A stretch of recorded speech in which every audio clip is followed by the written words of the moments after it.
Assalamualaikum warahmatullahi wabarakatuh. Saya Vanessa Aulia Mayori dari kelas IMK semester 4 Sekolah Tinggi Teknik Malang. Nah, di sini saya ingin sedikit mempresentasikan tentang Direktorat Teknik dan Teknologi Informasi dalam lembaga penyiaran terutama di pertelevisian.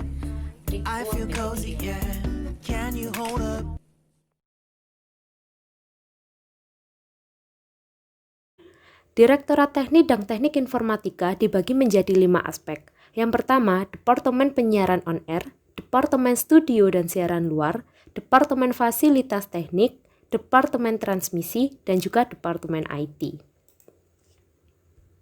Oke, yang pertama kita masuk pada Departemen Penyiaran On Air. On-air broadcast atau master control room stasiun televisi atau disebut juga ruang kendali siaran televisi merupakan ruangan yang berisikan perangkat teknis utama penyiaran dalam mengontrol segala proses siaran stasiun televisi. MCR berfungsi memperkuat sinyal program yang akan ditransmisikan, memperbaiki masalah dan jaringan yang lemah sehingga menjadi standar broadcast. Tak hanya itu, MCR juga bertanggung jawab terhadap kualitas teknis program sesuai dengan standar yang ditentukan serta bagian non-teknis meliputi traffic log. Dalam Departemen Penyiaran On Air, yang pertama adalah kita membahas tentang seksi operasional MCR. Nah, di sini seksi operasional MCR berfungsi menyusun perencanaan, penyelenggaraan, dan pengembangan standar operasional penyiaran televisi serta standar pengelolaan master control room. Yang kedua, seksi infrastruktur MCR yang berfungsi menyusun perencanaan dan pengembangan standar infrastruktur Master Control Room yang dimulai dari program input, on-air automation, hingga pengiriman ke ruang kontrol transmisi uplink, terestrial atau satelit.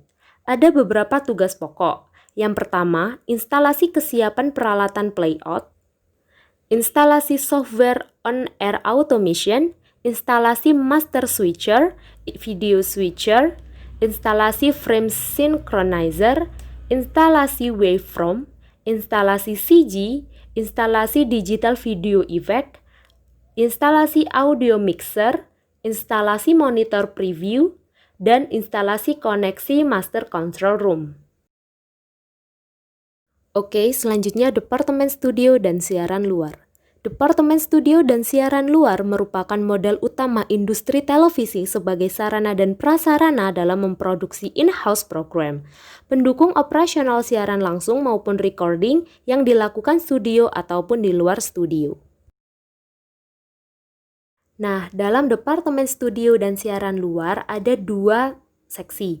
Yang pertama, seksi operasional studio, yaitu berfungsi menyusun perencanaan penyelenggaraan dan pengembangan standar operasional produksi dan penyiaran televisi serta standar pengolahan studio berkaitan dengan MCR, programming dan produksi serta satuan kerja lain. Selanjutnya, seksi siaran luar berfungsi menyusun perencanaan, penyelenggaraan, dan pengembangan standar operasional produksi dan penyiaran televisi, serta standar pengolahan siaran luar atau mobil OBFAN berkaitan dengan MCR, programming, dan produksi serta satuan kerja lainnya. Nah, di sini yang membedakan adalah di luar studio dan di dalam studio. Dalam seksi siaran luar ada sekitar 10 tugas pokok. Nah, karena di sini bisa dikatakan terlalu panjang, terlalu banyak, maka saya akan menyebutkan beberapa. Seperti menangani bidang dukungan teknik untuk produksi siaran luar, menangani masalah pengelolaan dan pengoperasian peralatan RF Link, dan juga menangani masalah penyediaan power bagi operasional produksi siaran langsung. Nah, di sini kita bisa melihat 10 tugas pokoknya. Sekarang kita masuk pada Departemen Fasilitas Teknik. Di sini Departemen Fasilitas Teknik merupakan modal utama industri televisi sebagai sarana dan prasarana dalam memproduksi in-house program, pendukung operasional siaran langsung maupun recording yang dilakukan di luar studio. Yang pertama ada seksi pemeliharaan fasilitas teknik. Di sini berfungsi menyusun perencanaan, pelenggaraan, dan pengembangan standar pembangunan stasiun produksi dan penyiaran televisi serta standar pengolahan, pemeliharaan hingga rancangan pembangunan tower transmisi. Nah, sekarang kita juga masuk pada tugas pokoknya. Di sini juga ada beberapa tugas pokok yang lumayan banyak, maka saya akan menyebutkan beberapa seperti pengelolaan editing room, pengelolaan audio dubbing room, pengelolaan visual effect room. Nah, untuk lebih jelasnya dan lebih pahamnya bisa dilihat dalam slide-slide berikut. Untuk seksi pemeliharaan fasilitas studio sendiri berfungsi menyusun perencanaan, penyelenggaraan, dan pengembangan standar pembangunan fasilitas master control, studio produksi dan studio pasca produksi televisi, serta standar pengolahan pemeliharaannya. Di sini ada tugas-tugas pokoknya. Oke, saya akan membacakan beberapa. Ada 3 tugas pokok. Yang pertama, rencanakan desain, standar operation prosedur, dan standar peralatan studio pasca produksi. Studio produksi hingga master control room yang terintegrasi secara sistematis sehingga menghindari kendala dan memudahkan untuk prosedur pemeliharaan serta penelusuran permasalahan pada peralatan operasional. Dan yang kedua, merencanakan desain MCR berstandar international broadcast yang menerapkan era digitalitas yang fleksibel dan efektif. Untuk yang terakhir, merencanakan sistem studio televisi sesuai dengan kepentingan manajemen untuk memenuhi kebutuhan in-house production dan strategi marketing menjaring klien. Oke, sekarang kita masuk pada poin keempat, yaitu Departemen Transmisi atau Transmission Department. Di sini Departemen Transmisi berfungsi untuk mentransmitkan sinyal audio video kepada pesawat televisi penonton di rumah dan juga sebagai receiver sinyal audio video atau downlink untuk kebutuhan perpaduan sistem penyiaran, produksi, relay, dan lain sebagainya. Nah, seluruh proses penyiaran dari MCR akan menuju ruang kontrol pemancar dan demikian sebaliknya. Dalam Departemen Transmisi ada 2 seksi. Yang pertama seksi teknologi transmisi dan juga seksi jaringan transmisi. Nah, bedanya adalah kalau seksi teknologi transmisi berfungsi menyusun perencanaan penyelenggaraan dan pengembangan stasiun transmisi serta standar pengelolaan pemeliharaannya. Sedangkan seksi jaringan transmisi berfungsi menyusun perencanaan penyelenggaraan dan pengembangan stasiun jaringan transmisi serta standar pengolahan pemeliharaannya. Di sini yang membedakan adalah teknologinya dan juga jaringannya.